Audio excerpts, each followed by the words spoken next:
Aga Markus, räägi, kust sa pärit oled ja kus sa üles kasvasid? Pärit olen Tartust. Tartust ma kuigi palju ei tea, ei mäleta, aga suure osa kasvasin üles, just selle kasvamise osa, Ruskaveres, mis siis on siuke 6 kilomeetrit Peipsist Jõgeva maakond. Et seal said veedetud suved, vabad ajad. Kunagi elas isa-ema seal, vanaema, isa. Ja siis kuidagi on olnud niimoodi, et seal on nagu olnud alati suvedel vaba aja veetmine ja kõik sugu tegevused. Ja mis nagu selle osa juures nagu siukene pullasi on see, et ma olen alati olnud siukene laps, kes on vanematel omajagu hirmu valmistanud. Sest kui keegi kõrvale vaatab, siis ma olen kaduma kogu aeg. Siis ma paterdan kuskil metsades ringi, seda on mulle öeldud isegi, kui ma olin mingisugune.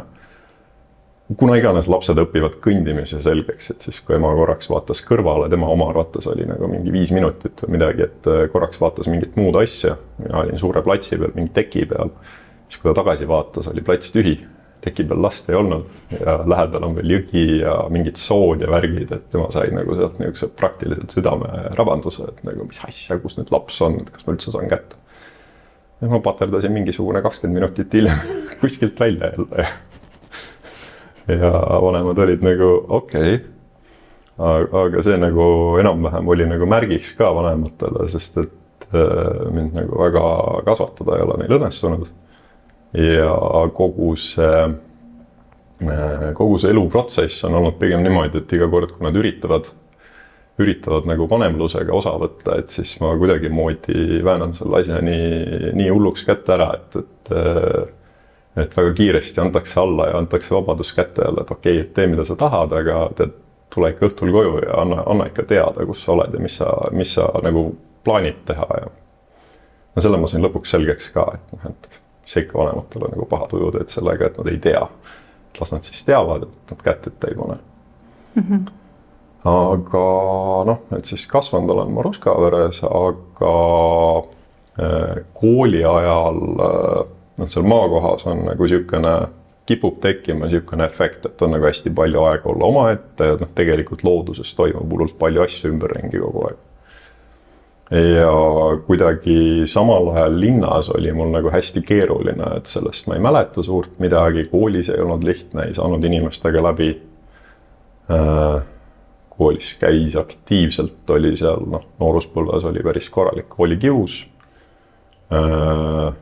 Selle tõttu isegi saadeti mind mingil hetkel nagu psühholoogide juurde ja sealt tuli välja veel mingisugune depressioon ja siis pandi ravimid peale ja selle aegne elu muidugi oli see, et ravimid said peale, aga midagi muud ei tehtud. See oli, ei olnud kõige paremate tagajärgedega. Aga mis ma nagu sellest omamoodi täna tagasi mõeldes saanud olen, on see, et siukene, kui on nagu ühtepidi võimalik, et mingi traumaatiline kogemus lapsepõlves lõhub tuleviku võimalused ära, siis minul läks õnneks, et kuidagi moodi, olgu see siis mingi geenidest või selle kasvatuse vabaduse või mingite asjade tõttu, et minul nagu tekkis siuke hüperiseseisvus ja terve elu puudunud igasugune hirm mingeid asju proovida, lihtsalt mingeid uusi asju. Ja kuidagi on õnneks ka läinud, et ei ole nagu ühegi halva asja külge kinni jäänud. Ja lihtsalt, et ma ei tea, et mingi uus asi, see on põnev, proovime ära, vaata, mis juhtub. ja maalt tulles, siis seal ka kogu see osa kasvatas siukest väga sügavat austust ja armastust looduse vastu. Et mingisugune kõige lihtsam näide on kas või need samad tatoveeringud, et siin on mul sel hetkel, kui see sleeve sai tehtud. Ma panin siia kirja enda nii-öelda elu jaoks defineerinud pidepunktid. üleval on mootorrattad, aga nagu igal pool on läbiv osa on tegelikult seesama loodus 11 või 3 moodi, et muud asjad on nagu selle külge pinnitud. Ja üks nendest asjadest, mis loodusega oli, et kas ma olin äkki mingisugune 15 sellel ajal või 14, et mul hakkas hullult, nagu tahtsin rohkem teada saada nendest putukatest, keda ma seal maal põldude ja küngaste ja metsade vahel näen. Ja siis mul tekkis nagu mõte, et noh, et mind huvitavad putukad ja ma nagu internetist ei oska väga hästi infot otsida sel hetkel, et noh, ei leia nagu sihukest piisavat detailsuse astet. Siis ma marssisin sisse zooloogia muuseumisse.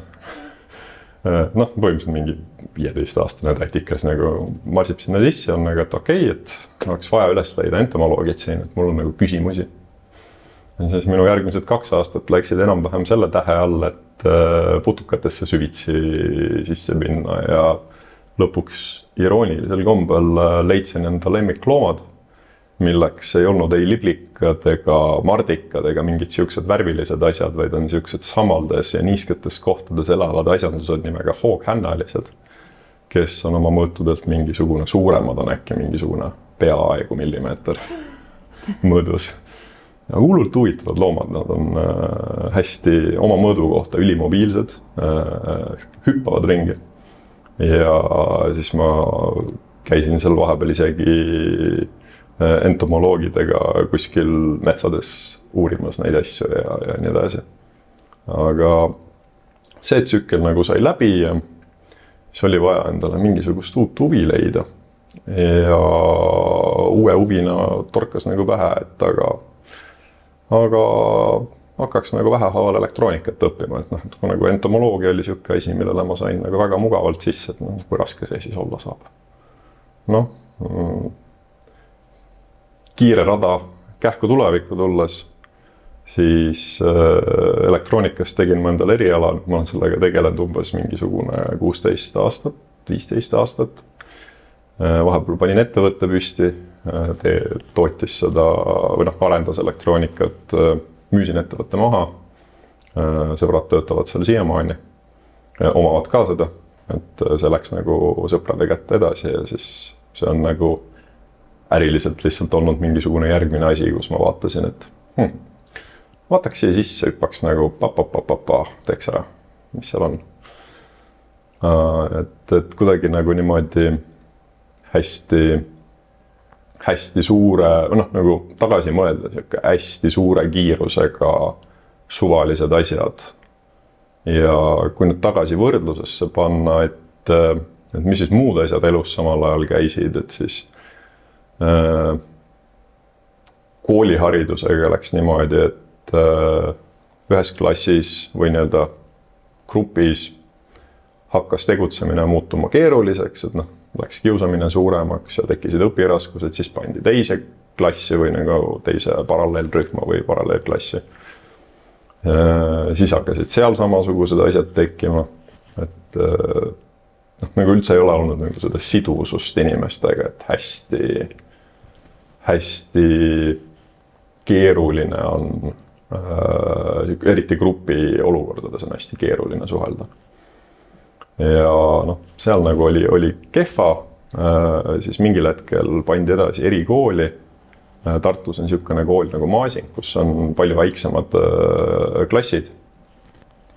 Seal nagu hakkas hariduslik osa enam-vähem stabiliseeruma, et sai nagu natukene hoo pidama sellega, et lihtsalt kõik läheb järjest halvemaks, et ma sain nagu tegelikult oma esimesed sõbrad ka, aga see oli ka mingisugune, ma ei tea, 16-17 eluaasta.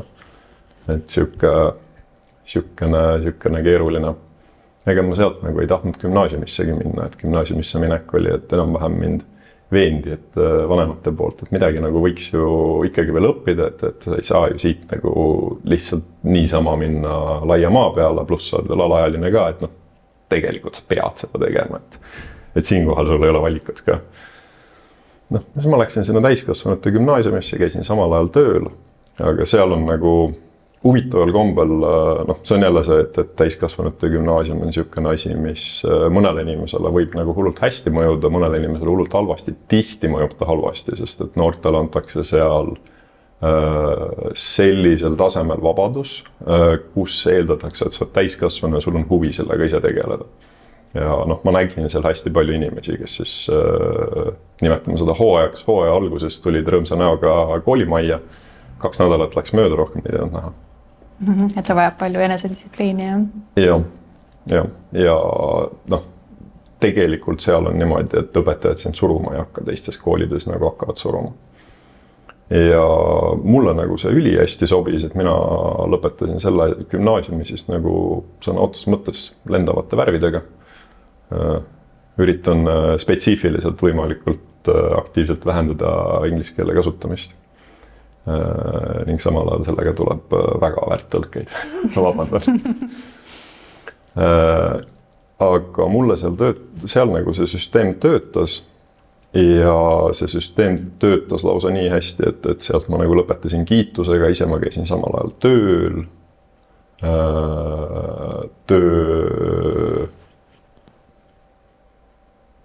No nüüd ei olegi päris kindel, mis mul sel hetkel töökoht oli, aga ma arvan, selle võib veel eraldi ajalise joone peale natukene hiljem tõmmata. Ja kui ma seal olin nagu asjad ühele poole saanud ja kiitusega lõpetanud, siis ma nagu mõtlesin, et noh, aga nagu ei tunne, et ülikooli tahaks minna, aga no, lähme siis kutsekasse, et teeme nagu midagi, kulutame veel veits aega, mõtleme välja, mis me eluga teha tahame, aga sel ajal ma juba tegelesin elektroonikaga nagu hobi korras. Ja ülikooliga, noh, kõigepealt kutsekooliga, kutsekoolis oli tempo nii madal minu jaoks, et ma lõpetasin lõpuks oma selle gümnaasiumi järgse kutsekooli niimoodi, et ma käisin kohal ainult praktikumides ja kontrolltöödes. Kontrolltöid ma tegin tavaliselt semestri lõpus kõik korraga.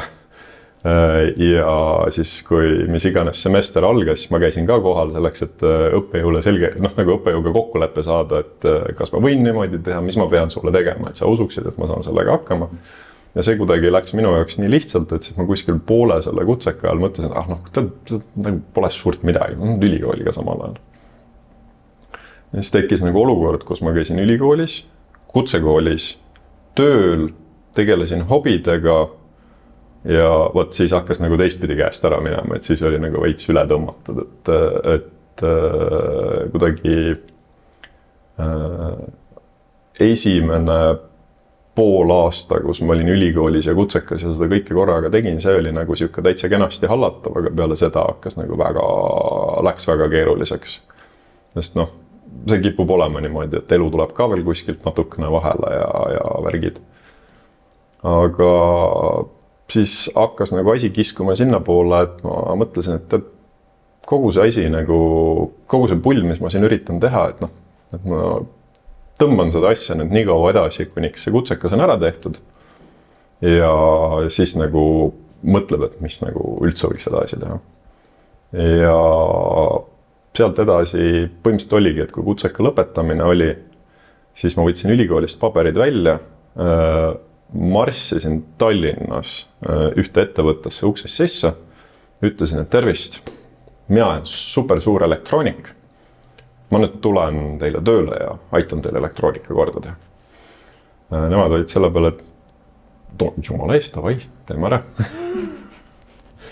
Selleks ajaks mul oli ka ülikooli ajal seal need kõrvalised asjad, mis hakkasid ka natuke segama seda ülikoolis käimist. Üks asi oli EstCube'i tudengi satelliit, et seal ma tegin, kandsin paari kandvat rolli natukene aega. Tõenäoliselt selle taustaga siis mul õnnestuski saada see töökoht endale kätte. Aga siis ma vaatasin, et kogu see värk siin, et lähme Tallinnasse, seda kõike. Tulin Tallinnasse, vaatasin oma esimese päris töökoha pealt, et kuidas siin nagu on ja siis mulle see ei meeldinud ja tegin oma ettevõtte, et näidata, kuidas paremini teha. Ja peale seda 6 aastat tegin oma ettevõtet. Et nüüd, kui ma nagu siin niisugust kiiret ülevaadet enda peas läbi jooksen, siis reaalselt iga punkt on niisugune, kuhu saaks sügavuti minna, nii et ma pean ise natukene ettevaatlik olema, et seal on nagu päris huvitavaid ja palju detaile, aga hea meelega laseks natukene suunata, kus poolt võiks vaadata, et muidu ma kaon aukudesse ära, see on mul üks standard probleem. Aga kui tulla tagasi ja korraks su lapsepõlve juurde, olid sa oma ema või isaga lähedane?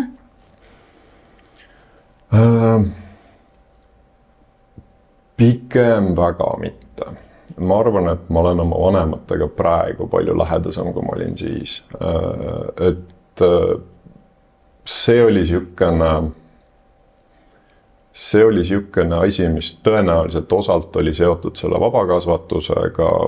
Noh, see on nagu selles mõttes vaba kasvatus, et sa teed täiesti mida iganes sa tahad, aga et kui ma tahtsin midagi teha, mul lubati seda teha. Mul ei pandud kätt ette, mulle üldiselt pandi ette ainult ajalised piirangud, et a la stiilis, et kui ma lähen, ma ei tea, mingi suvaline lihtsam näide on see, et kui ma tahan minna kelgutama, siis mulle antakse kellaaeg, ma pean see kellaaeg kodus olema. Kui ma olen see kellaaeg kodus, siis keegi ei uuri, mida ma tegin, kuidas mul läks, mis iganes, vaadatakse lihtsalt, et kui on sinikad marrastused, et siis lapitakse kokku ära ja nagu kõik jääb. Aga kui ma hiljaks jäin, siis ma sain nagu üle kurgi selle eest. Noh, mitte midagi füüsiliselt, aga sellest tuli ikkagi korralik draama, et nagu oli räägitud, oli kokkulepe, kõik siuksed asjad, et nagu sa ei pidanud kokkuleppest kinni, selle tulemusena on sellel mingisugused tagajärjed ja ma õppisin selle suht kiirelt selgeks ka. Aga siukene nagu kuidas ma ütlen, vaimne või jah, võib-olla vaimne lähedus tegelikult minu jaoks oli, ma arvan, et see hakkas mulle tuttavaks saama alles siis, kui ma ülikooli ajal olin. Ja seda ka siis koheselt mitte perekonnas, vaid rohkem nagu mingisugused sõbrad, tuttavad, pruudid, mingid siuksed asjad. Ja tegelikult ma hakkasin ka sõpru tegema alles, või noh, saama nagu päris sõpru. Alles seal gümnaasiumi, selle täiskasvanute koolis kuskil ja gümnaasiumis, et varasemast ajast on ainult üks inimene, kellega ma siis suhtlesin ja praegu suhtlen. Et aga noh, see on niisugune tükk, kellega me juhtusime ka juhuslikult mingis lasteaias korraks koos olema ja sattusime koolis natukeseks ajaks kokku ja siis peale seda nagu oleme alati mingi korra aastas, saame kokku, grillime, ajame juttu, et house life ja kuidas asjad käivad ja kuidas läheb. Aga jah, et eriti niisugusest varasest ajast, et ei tunne väga, et oleks üldse kellegagi lähedane olnud. Aga samal ajal nagu perekonnas ja sugulased ja kõik olid nagu väga tihti kiitsid mind sellega, et ma on nagu musterlaps, et ma olen alati nii rõõmus ja ma käitun nii hästi ja kõik on nii tore. No minu jaoks oli nagu, see on nagu siuke lihtne matemaatika, et on mingid asjad, mida tehes, tulevad positiivsed tagajärjed, seega kui ma neid asju teen, on need positiivsed tagajärjed, seega mul on kasulik teha siukseid asju, on positiivsed tagajärjed. Aga võrdlus poole pealt on siis teistpidi on see, et kui minu vanemad on üritanud mind vahepeal kasvatada, mäletan kunagi ma sain hakkama mingi sigadusega. Mul pole enam õrna aimugi, mis see sigadus oli, aga ma mäletan, mis nagu tagajärjed olid. Noh, vanematel oli ka tegelikult raske sellel ajal, et me räägime siin mingisugune milleeniumi vahetus, ennem seda olnud aeg, Eesti on ebastabiilne, mingi vabadus on suht värskelt kätte saadud, olen lugenud uudistest, mis sel ajal nagu Eestis toimus ka, wow, what the fuck. Et see oli nagu horror, et ei hoia midagi nende vastu kuidagi pidi, mis tehtud on, et tegemist oli raskete aegadega, inimesed olid teised. Aga et minu ema üritas ükskord mind kasvatada, sest ma sain selle sigadusega hakkama ja tema jaoks tundus loogiline, et ta nagu hoiatamiseks toob vitsa. Et see oli mingisugune niisugune korralik kasevits ja et kui ma nüüd seda asja uuesti teen, mis ma tegin, siis ta võtab selle vitsa ja annab mulle üle kurgi. Ja tegelikult ma ei mäleta, et ma oleks üldse kunagi vanemate käest midagi füüsiliselt saanud, et noh, võib-olla vahepeal on mingisugune, noh, väike laps teeb mingisugust lollust, siis on võib-olla mingisugune laks kuskil on väike, aga nagu mitte midagi, mida ma mäletan. Aga see vitsalugu on nagu lihtsalt imeline kirjeldus, missugune laps ma olin, nagu hea mind oli kasvatada. Sest ta tõi selle vitsa, ta pani selle kapi peale. Pani selle niisugusesse kohta kapi peale, et ma ka natuke näeksin, kus ta on, aga ta oleks mul käeulatusest väljas. Siis ta läks kööki süüa tegema. Mina otsisin kiiresti tooli, vaatasin, kui palju sellest vitsast oli kapi peale niimoodi jäänud, et ma seda näeksin, sest oli seda niimoodi üles pannud, et ka tema ei näinud tervet seda vitsa, ainult seda otsa. Ma võtsin selle vitsa, ma tegin ta siukesteks tükkideks niimoodi, et need tükid jääksid selle koorega kinni. Tegin ta tükkideks ära, paigutasin ta sinna ülesse tagasi niimoodi, et selle vitsa otsaks ilusasti kätte haaratavasse koht, täpselt samamoodi nagu ta ennem oli. Ootasin, kuni ema on söögi lõpuni teinud. Tegin täpselt seda sama asja uuesti. Ta läks tulivihaseks, nagu noh, siukseks vihaseks, et ta näost läheb punaseks ja veresoonet paistavad välja, nagu siuke püha viha täis. Haaras selle vitsa. Vaatas, kuidas see vits jäi siukseks rippuvaks junniks, mis on pooleks murtud. Ja selle peale hakkas ta nii kõvasti naerma, et ma ehmatasin ära, et nüüd on midagi nagu katki läinud või noh, nagu, et siukest nagu flippi ma ei ole elu sees kunagi kellestki näinud. Ja see oli enam-vähem viimane kord, kui tema üritas mind kasvatada. Ja kunagi üritas vanaema ka ühe korra seda teha. See on lihtsalt nagu üritas vanaema ka teha ja seal ma kasvatasin mingisugust samasugust võtet ja siis andis tema ka kohe alla. Et noh, jah, aga siukest pulli ja nagu sõbralikku suhet on meil küll olnud, et lihtsalt ma arvan, et see on selle aja inimeste teema ka, et nagu siukest noh, ma arvan, et suuresti inimesed nagu sel ajal ei osanudki ette kujutada, mis asi on nagu vaimne lähedus või siuke asi. Ja noh, olles siis ise ka nähtavasti natukene teistsugune, siis mina nagu, no ma ikka otsin alati mingisuguse loogilise augu kuskilt välja, kuidas mingisugused suured plaanid nagu lihtsalt täiesti ära lammutada, et kas või see sama vitsalugu. No mingeid analoogseid asju on juhtunud nagu varem ka. Aga teistpidi ühe korra oli ka olukord, kus meid karistati niimoodi, et see töötas. Ja see töötas sitaks hästi. See oli olukord, kus ma olin maal olnud. Äkki siis ma olin 10, 11. No, siukene, et nagu, kuidas ma ütlen, et enam-vähem on hinnanguvõimekus olemas, aga samal ajal teed nagu lapse lollusi ja nagu maailma kriitika peale, nagu maailma suhtes kriitikat ei ole.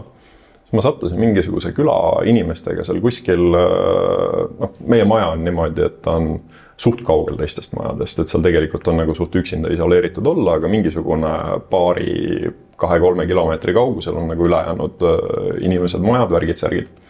Siis ma sattusin mingisugusele külapeole ja seal külapeol ma jõin ennast nagu täiesti sigalakku täis. Et see on, ma arvan, et see oligi kõige kastis olemine, mis ma olen oma elu jooksul kunagi teinud. Peost ma jälle midagi ei mäleta, aga ma tean, et mind toodi praktiliselt koju ära ja niimoodi, et ma pidin mingisuguse väikse jupi maad ise üksi jala kõndima. Ja mul õnnestus selle väikse jupi maa sest leida veel mingisugune poriaugud ja mingi kõik üles leida, et kui ma lõpuks sinna siis oma vanemate juurde majja jõudsin, et seal oli nagu täielik, noh, ma olin nagu mingi porikoll ja kõike muud. Ja ma olin nii täis, et ma ei suutnud sel hetkel teha mingi külmkapil ja pesumasinal vahet. Minu vanemad vaatasid mulle otsa. Seda ma juba mäletan, sest ma mäletan ka seda, et nad spetsiifiliselt,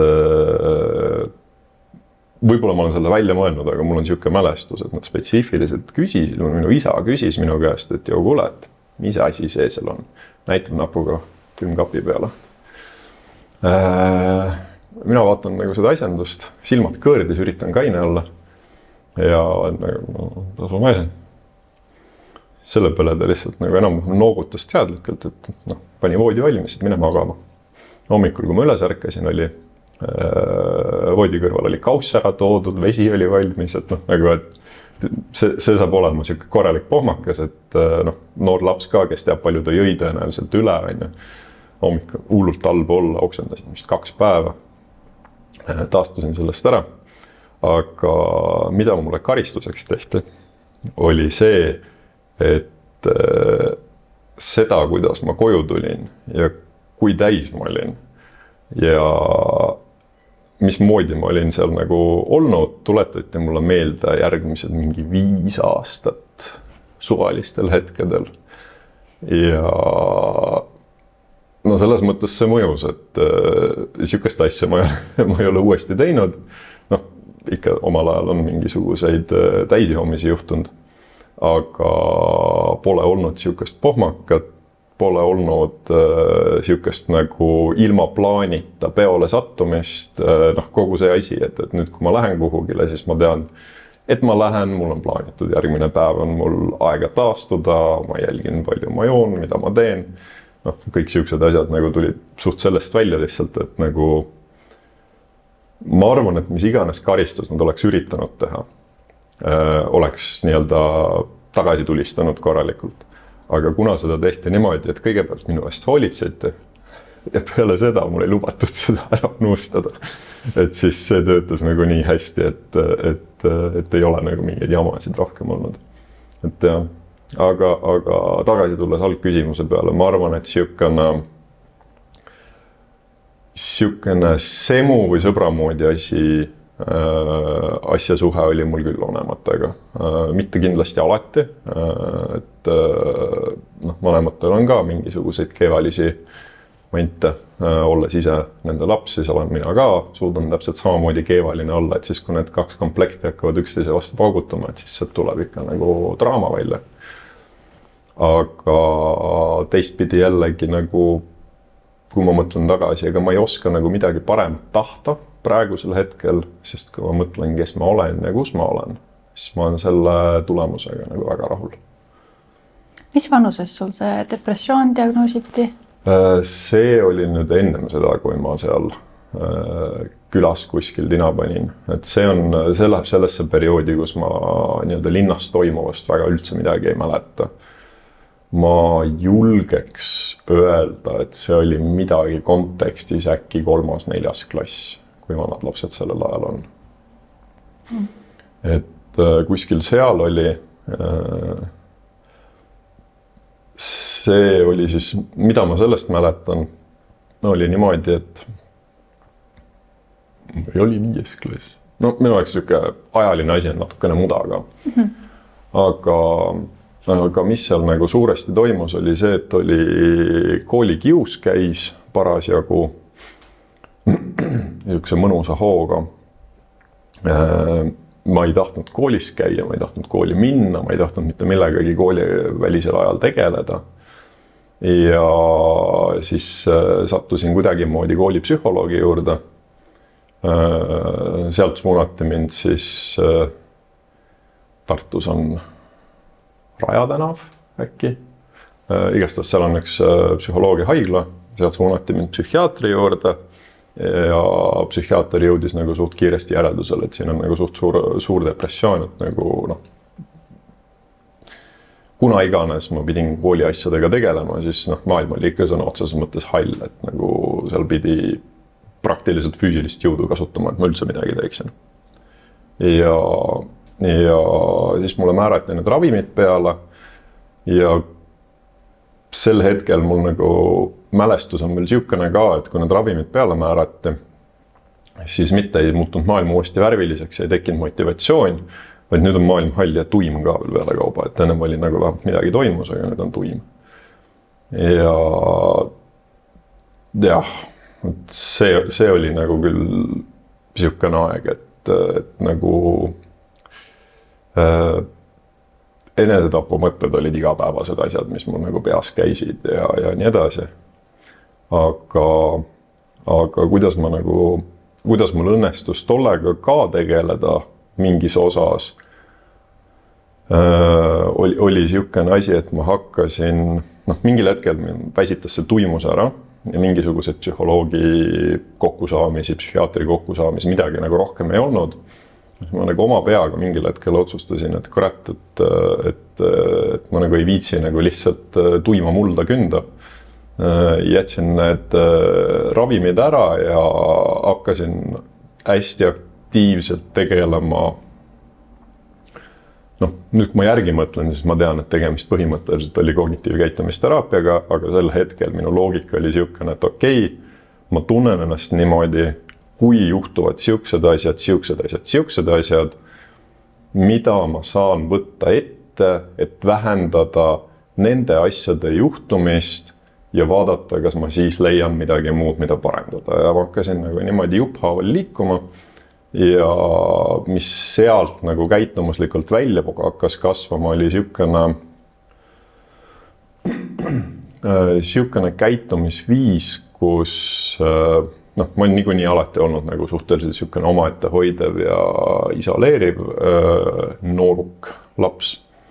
Aga sealt ma hakkasin nagu seda, võib-olla on õige öelda, mingil määral meelega arendama, et ma saaksin ise endale toetuvalt enda olukorda järjest parandada kuidagi moodi.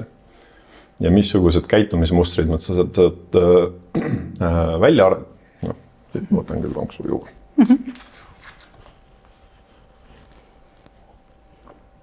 Et mis käitumismustrid ma sealt välja arendasin, olid suuresti siuksed, et ma hakkasin nagu halba tuju kompenseerima igasuguste füüsiliste tegevustega hästi palju. Et üks asi on see ja teine siis see, et kui on tõesti midagi vaja ära teha, mis mul praktikas lõpuks, praktilises osas ajus nagu jõudis kohale, et kuule, see tuleb ära teha, siis neid asju ma suutsin kuidagi moodi hakata tegema, kui ma suutsin ennast vihaseks ajada nende asjade peale. Ehk siis põhimõtteliselt ma hakkasin nagu kompenseerima, niimoodi tagasi mõeldes, ma hakkasin dopamiini puudust kompenseerima adrenaliiniga suuresti või siis trennist tuleneva väikese lisadopamiiniga.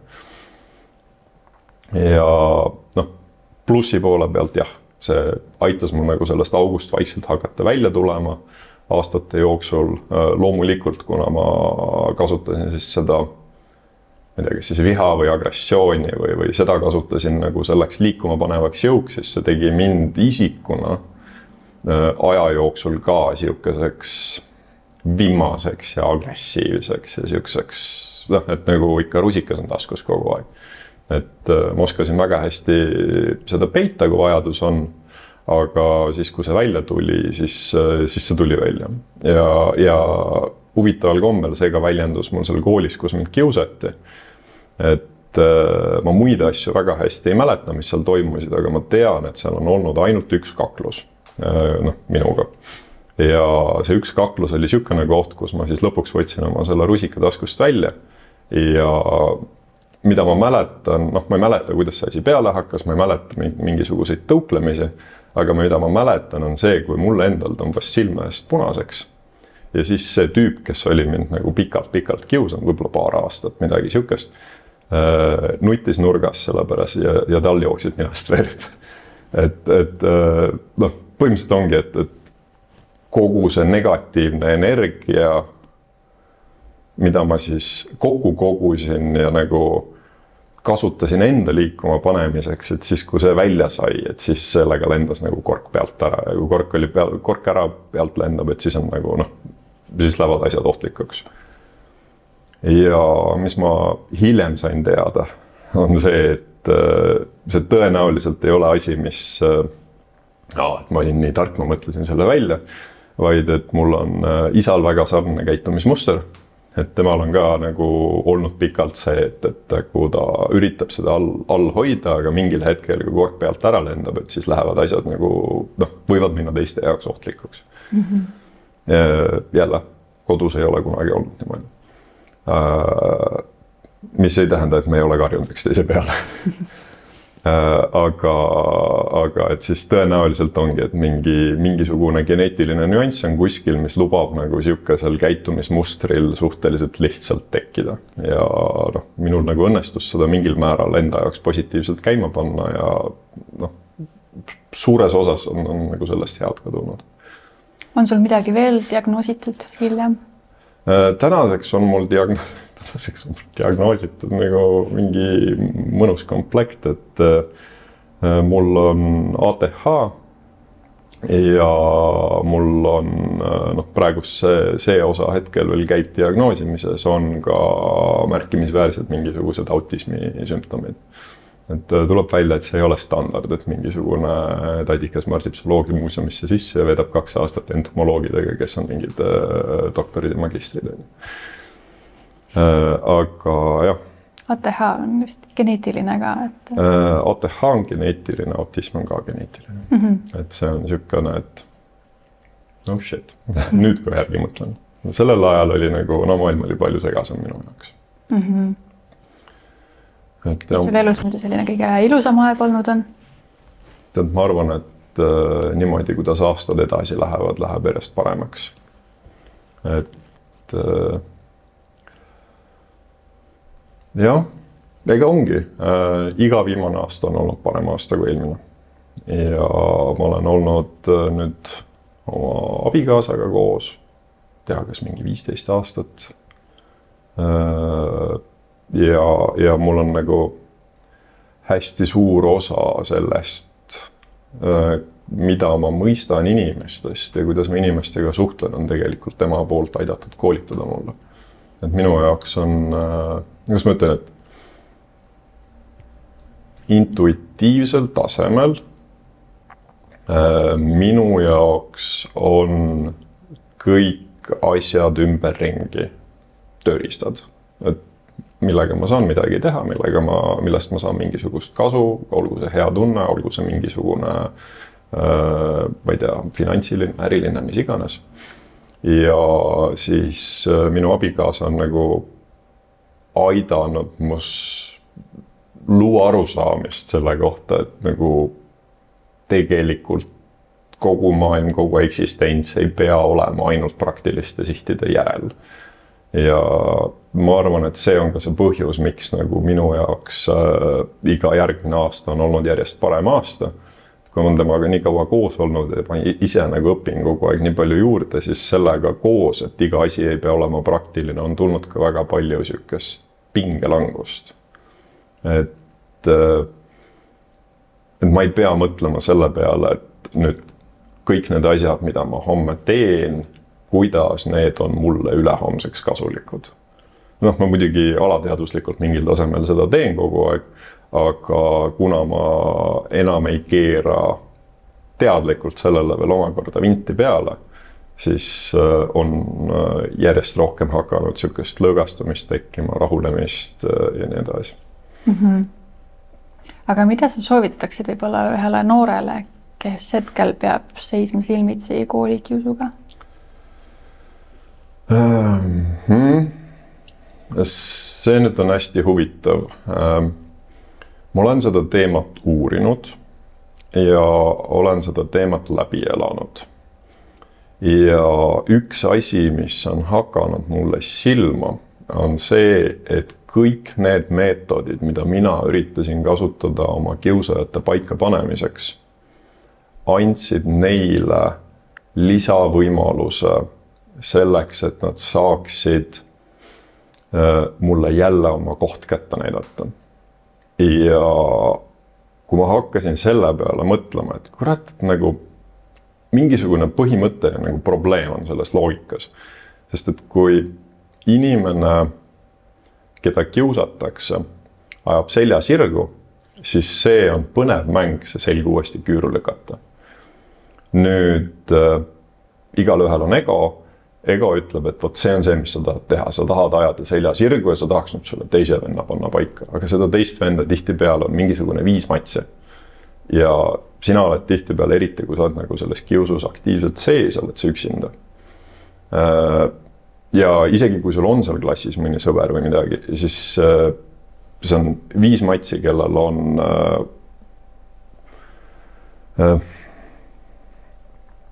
Gravitas selles koolikeskkonnas. Kahjuks ma ei tea sellele otsest eestikeelset vastet. Ja isegi need paar sõpra, kes sul võivad olla või kes sinuga läbi saavad, ega nad ei tule sind toetama sel hetkel, nad võivad sind toetada pärast.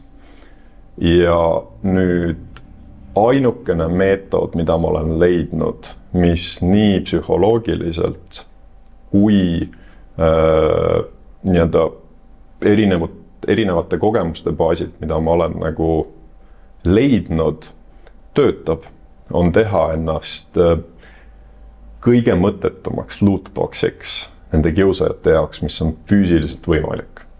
Ehk siis nende jaoks on nagu põnev on see, et mina olin nagu sükene iseseisev inimene, ikka ajasin oma selja sirgu, et see on nagu sitaks põnev asi, mida maha peksta. Aga kui nüüd see tegelane, keda üritatakse maha peksta, on nagu ma nii vabandan, et ma sulle varba peal astusin, on täiesti minu süü, ma ei tahtnud seda teha. Tal ei ole enam seda kohta, kus ta saaks enda ego upitada. Ja ma mõistan ka seda, et loogiliselt inimesele, eriti noorele, kes on selles olukorras, seda teha on praktiliselt võimatu. Aga ma arvan, et selle peale mõtlemine näiteks koolipsühholoogide poolelt, näiteks vanemate poolelt, nii edasi.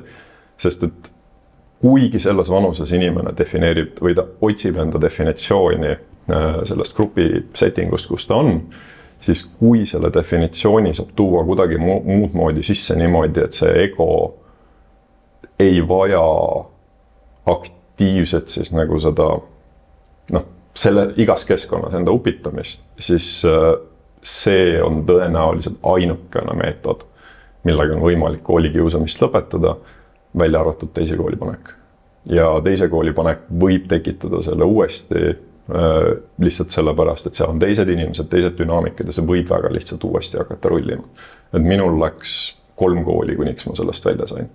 Või selles mõttes mitte 3 kooli, aga 3 keskkonda, et 2 klassi olid ühes koolis ja siis 1 oli teine kool eraldi.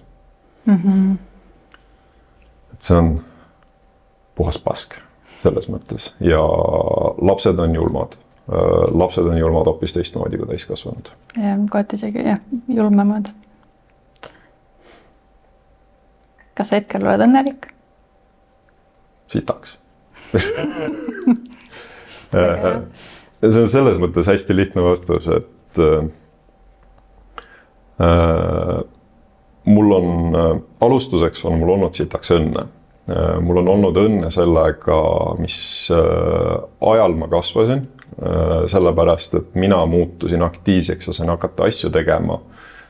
Näiteks siis, kui mingisugused asjad Eestis ei olnud veel välja arenenud, seega mul oli väga hea võimalus ennast selles samas elektroonikaalas lihtsalt sisse susata, puhta nagu entusiasmi, jõu, poweriga, lähme teeme, ma tean, mida teha tuleb.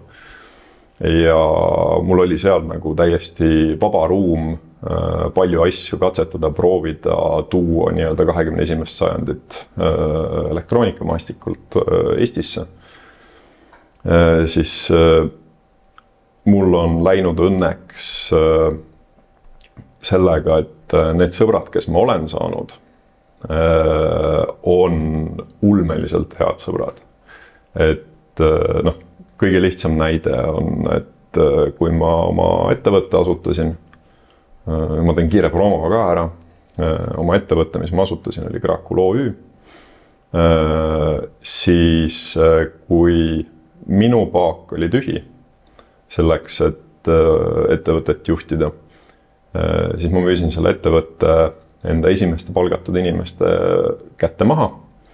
Ja siis see, kes oli järgmine tegevjuht peale mind, on siiamaani minu parim sõber ja ta sai just lapse ja käime toetama üksteist ja ma proovin talle nagu nii palju toeks olla kui võimalik, sest temale on see esimene laps, et see on palju tööd. Ja samal ajal, kui on nagu kellelgi on rasked ajad, et siis sõbrad tulevad kokku ja toetavad. minu puhul, kuna ma sotsiaalsetes ringides ei tunne ennast mugavalt, siis see käib küll tavaliselt ükshaaval, aga sellegipoolest. Ja abikaasaga on õnneks läinud sellepärast, et tema on näiteks ära kannatanud ja viitsinud arutada minuga kõiki neid asju, mis minu jaoks ei ole intuitiivselt arusaadavad. Et kõige lihtsamad asjad ongi emotsionaalsed olukorrad, et palju aastaid minu jaoks oligi lihtsalt, et need on probleemid, mida tuleb lahendada. Kui inimene nutab, siis see tähendab, et on probleem, see probleem tuleb ära lahendada ja siis ta ei nuta. Ja äkki mul läks aega 10 aastat, et saada aru, et inimesed, kes tunnevad teistmoodi tundeid, vahest nutavad ja tunnevad ennast pärast seda hästi. Ja et mul ei ole vaja minna paanikasse, et holy shit, ma ei tea, mida lahendada, mul on vaja see asi üles leida, ma vaja ära lahendada. Ja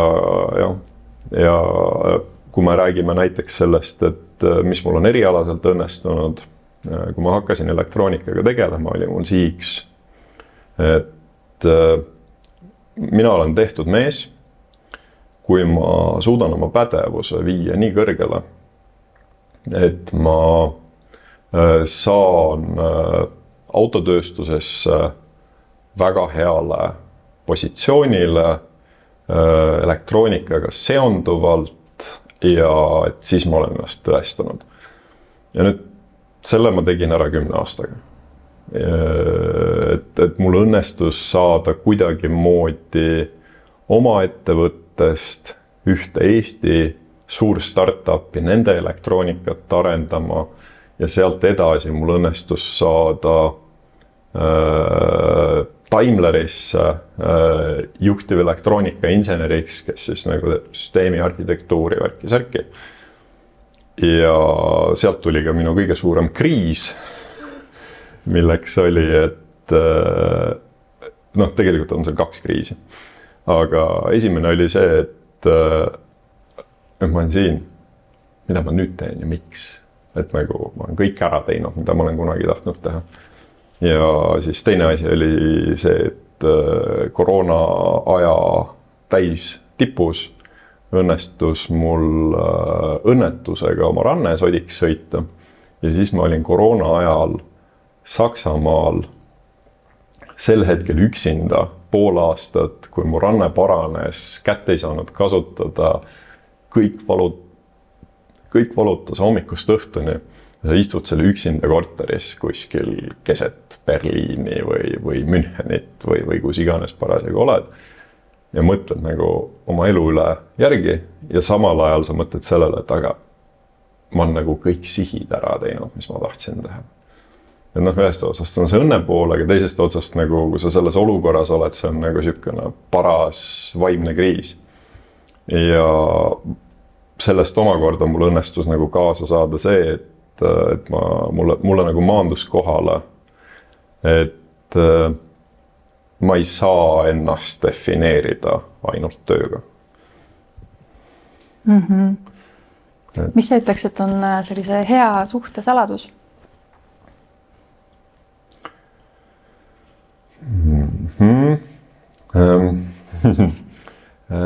Viimaste diagnooside kontekstis ma panen selle tärni juurde, et minu jaoks hea suhtesaladus ei ole kõigi inimeste jaoks hea suhtesaladus. Need on täiesti erinevad asjad.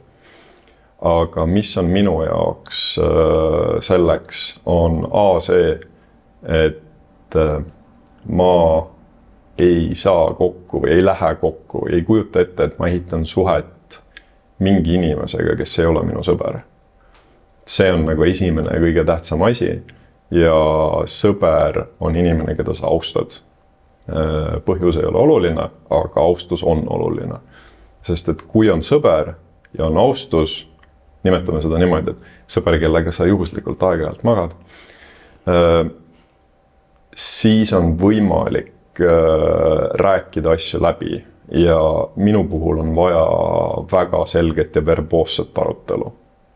Et see siis tähendab seda, et mingisugused vihjed absoluutselt ei tööta mitte kunagi. Ja isegi kui ma vahepeal saan nagu natukene vihjest mingisugust moodi aru, siis mul põhimõtteliselt, olgu see minu ego või mis iganes, ma ei ole võimeline selle järgi tegutsema.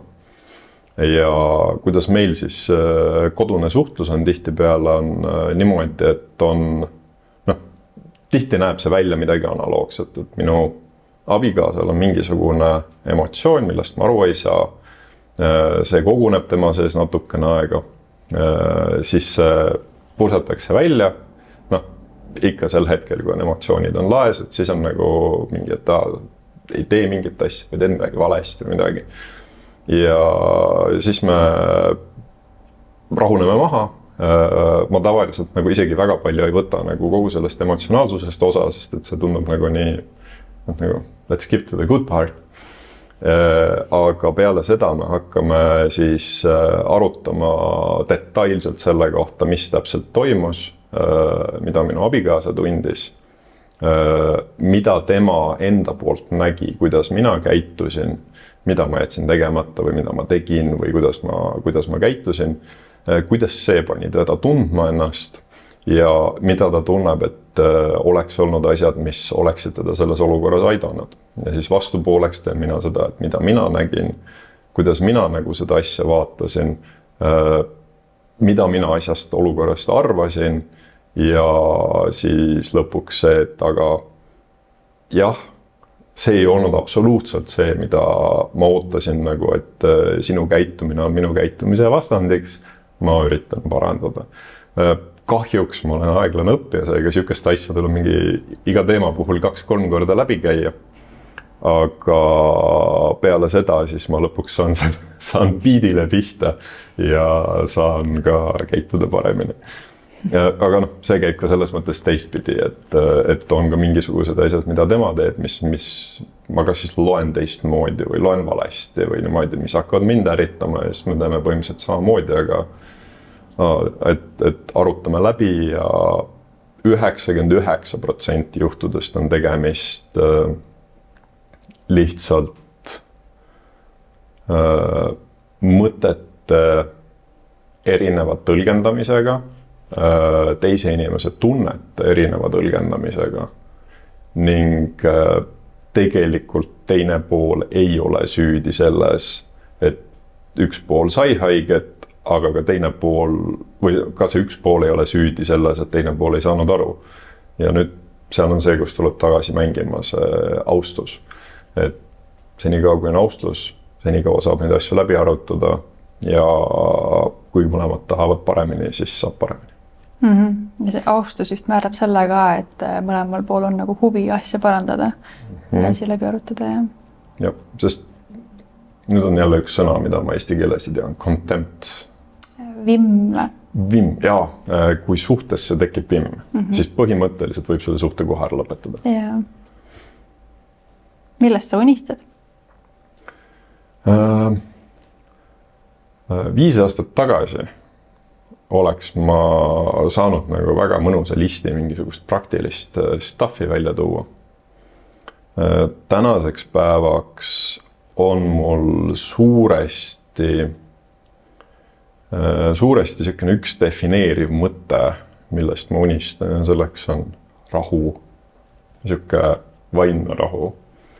Aga tagasi tulles jälle selle peale, et kuidas mul iga järgmine aasta on parem olnud kui eelmine, siis nüüd tagasi tulles selle peale, kui ma Randmäärel lõhkusin ja üksinda Saksamaal istusin, siis sellest peale olen ma teinud ülipalju tööd, et korjata endast ära see sama nagu agressiooni peal opereerimine.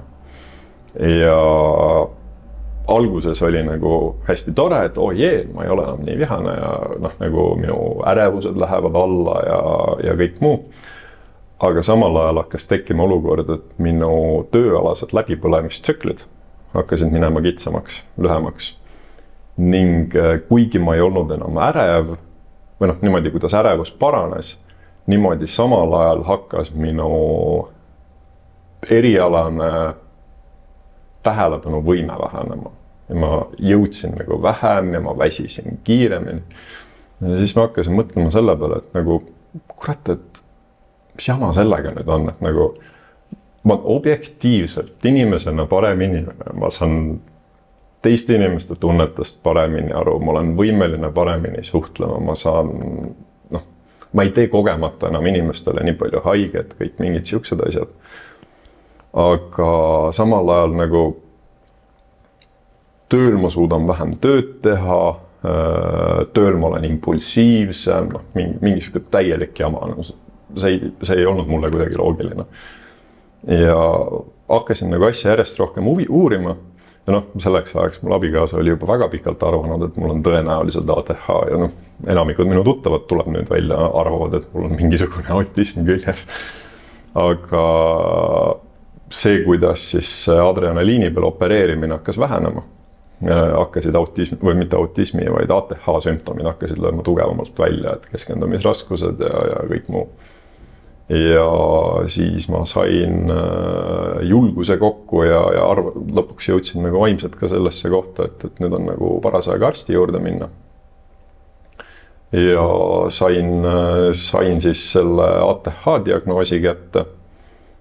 Selle pealt ma sain ravimid ja nüüd ma tunnen, et ma olen teinud nagu väga suure sammu edasi selle poole, et leida just see rahu, et saaks vabatahtlikult lõõgastuda ilma, et ma pean ma ei tea, ilma, et ma pean alkoholi tarbima, ilma, et ma pean iga päev kompulsiivselt treenima, kõik siuksed asjad. Ja ma arvan, et praegust mul ongi, et ma tahaks, et see rahu saaks suuremaks. Minu pärast võib kas või Zen Masterini välja minna, täitsa okei. Ja tegelikult tahaks saada ree peale ka sellega, et ma nagu suudan natukene tööd nautida ja jätta alles selle, et ma ka kodus ja eraelus suudan olla meeldiv inimene. Ehk siis siukesed minu jaoks väga harjumatult pehmed unistused ja sihid. Kõlavad väga hästi iseenesest. 30-ndates hakkab areng alles peale. Võib-olla see lõppu selline huvitav küsimus, mida minul abikaasa soovitas küsida, et millal on viimane kord, kui sa said komplimendi?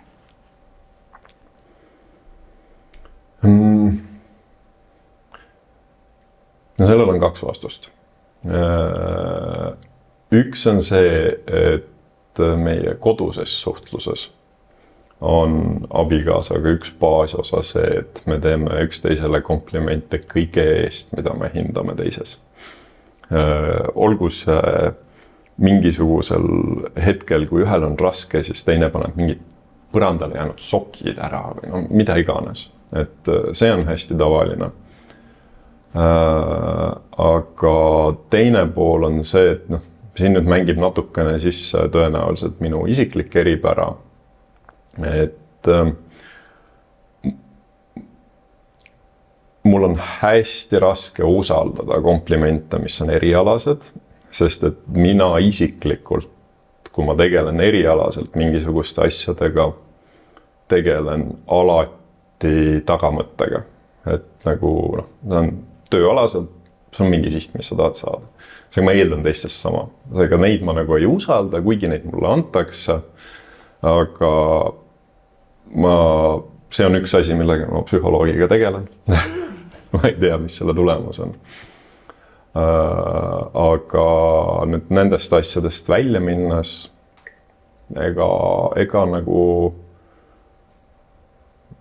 väga ei tea, et küll vahepeal on kuskil üritustel öeldud, et lahedad tatoveeringud või midagi, aga midagi siukest, mis nagu maandunud oleks, mulle ei registreeri väga. Abikaasa välja arvatud, et seal on austuslik suhe ja kõike muud. Et see on keeruline. See on ka teema, mis on nagu olnud mõttes, et mitte nii väga, et ma tahan komplimenti saada, vaid seda, et üks asi meestel on siukest asja üli vähe ja kui üldse. Ja teine asi veel omakorda, Eesti ajalugu on selline, et meie kõik oleme üles kasvatatud inimeste poolt, kes on üles kasvatatud sõjainimeste poolt või nagu sõjaajas elanud inimeste poolt. et eks see on ka see generatsiooniline trauma istub kuskil sees ja ega see NSV ajalugu tähendas seda, et põhiasi, mida inimesed õppisid ja millega nad ellu jäid, oli see, et nad on vait. Et kui sa oskad õigel ajal suu kinni hoida, siis saad ellu.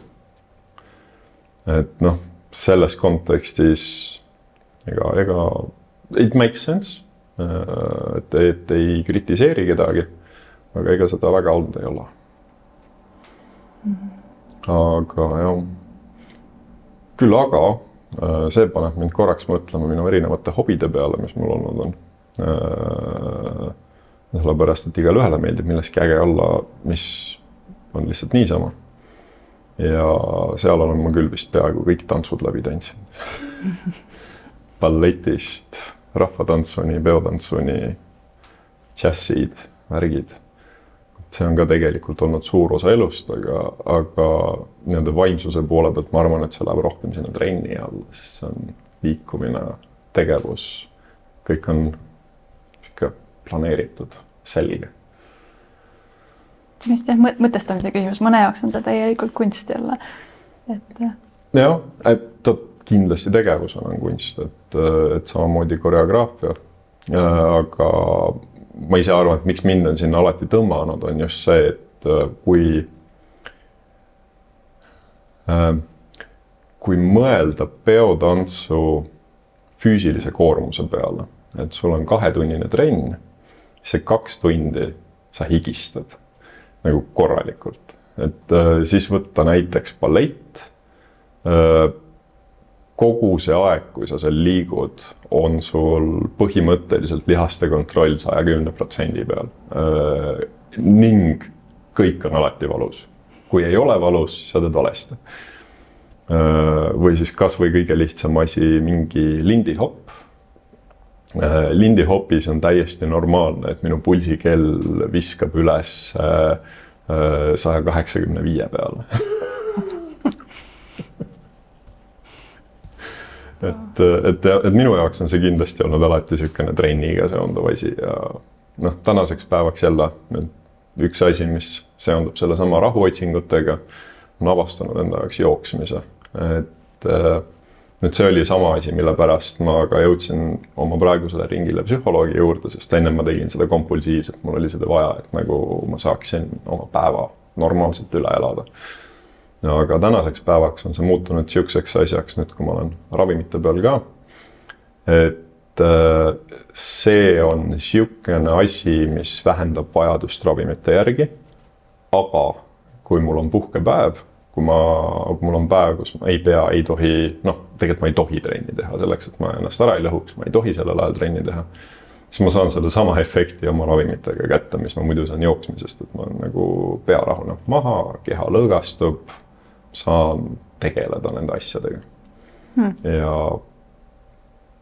võib-olla isegi see oleks mingisugune asi, mida ma võiks öelda ATH-ga inimeste suunas, et trenn on hea, aga trenn isoleeritud kujul ei ole nii-öelda ravi või nagu asi, mis selle probleemi kinni teibib. Mul läksid trennist läbi füüsilise nii-öelda ületreenimise tsüklid läksid ka mingisugune ainult 3 kuubikuseks. Et lihtsalt ei suuda rohkem samal ajal, kui mul praegu on niimoodi, et jooksen vist mingi 50 kilomeetrit nädalas. Ja kehalised näitajad ütlevad, et täiesti chill. Ongi, see ei ole kompulsiivne, see ei ole kogu aeg, see on plaaniga. Vaikselt ehitab üles, kui on mingi probleem, saab kohe alla võtta. See ei ole nagu siuke vajadus lüüa peale, vaid seda saab nüüd arendada. Kas selle kõige kokkuvõtteks saab öelda, et kõik need asjad, mis sulle nagu nooruses pakkusid raskuseid, hiljem nagu tulid kasuks? Minul on kindlasti see üks osa, mis on õnneks läinud.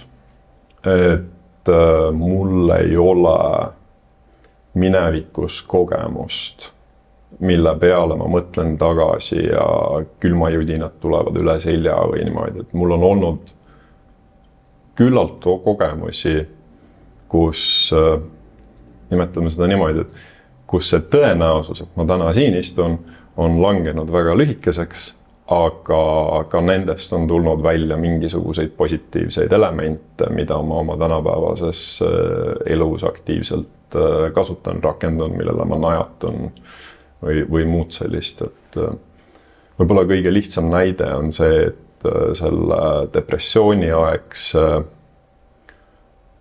kogemuse osa pealt olen ma kaasa võtnud nii-öelda käitumismeetmed või võtted enda jaoks, mida ma saan rakendada iga kord, kui mul näiteks tööalane läbipõlemine on, mis siis tähendab, et sellest ei tule enam, et see ei ole mitte risk, et oh shit, et meil on võib-olla kohe-kohe käes potentsiaalne depressioon, sest et läbipõlemisega tihtipeale depressiooni sattumine on väga tõenäoline, pluss ATH-ga inimeste puhul depressioon on comorbidity, kaasuv haigus ning see on väga mitmelt poolt tuleb kokku, aga et sellest ma olen võtnud mingisugused võtted kaasa ja ma arvan, et päris kindlalt isegi see koolikius ja see geneetiline baas, mis mul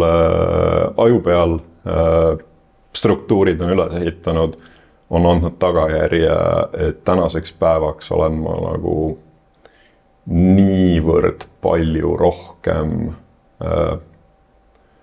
kuidas ma ütlen siis, või lõputult vähem vastuvõtlik mingisugustele välistele asjadele, mis saavad mind nagu külili lükata.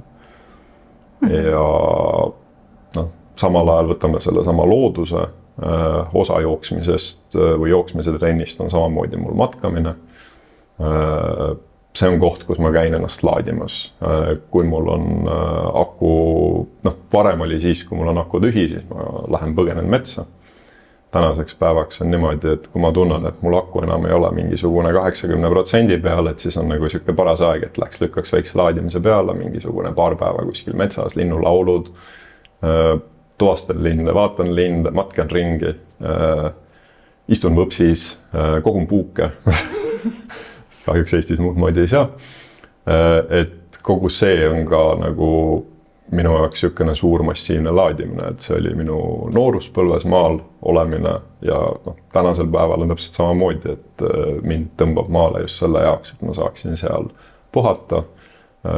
Nüüd mul on tihti ka võimalus seal vanematega rääkida ja nagu, kus ma ütlen, on hakanud tekkima olukord, kus ma tunnen, et mina olen muutunud selleks rahulikuks vennaks ja saan nagu neile vahest nõu anda ja see on ka päris tore. Et ka vanematega osalt tänu nendele vanadele asjadele ka õpin lähemaks saama. Väga lahe, aga suur tänu sulle oma lugu jagamast. Ja palun.